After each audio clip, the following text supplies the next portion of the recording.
Deoxyribonucleic acid, or DNA for short, is the literal code of life, carrying the instructions for every single living thing on Earth. Deep inside almost every cell, these massive strands of code are tightly packed and arranged into structures called chromosomes. For the supplies, we'll of course need some strawberries, any container to hold the reaction, for this I'm using a beaker, a sieve or a coffee filter, 16 milliliters of water, 70 milliliters of ice-cold isopropyl alcohol, also named rubbing alcohol, 10 milliliters of dish soap, and 3 grams of salt. You can technically extract DNA from every single living thing on Earth, but today we're going to use strawberries. Firstly, because of how easy it is to break apart their tissue, and secondly, because strawberries are octoploid, meaning they have 8 copies of DNA instead of 2, like humans. Because of this, we'll extract a large amount of it that you can see with the naked eye. First up, we'll need to prepare the extraction solution. This is comprised of 16 milliliters of water, 10 milliliters of dish soap, and 3 grams of table salt.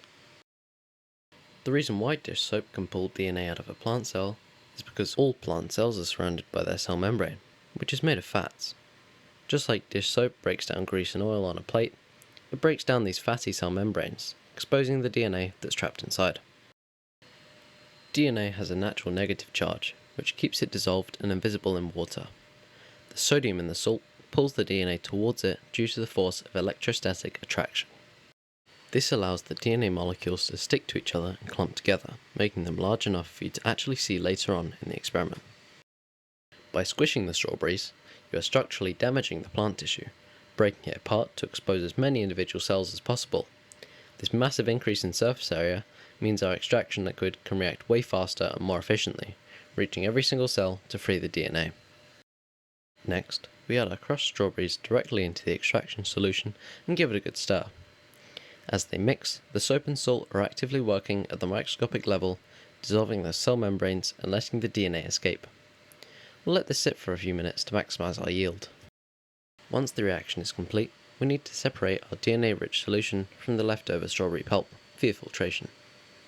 What drips through is a clear pink filtrate containing our free-floating DNA, completely separated from the solid plant tissue. Next, I add 70 milliliters of ice-cold IPA.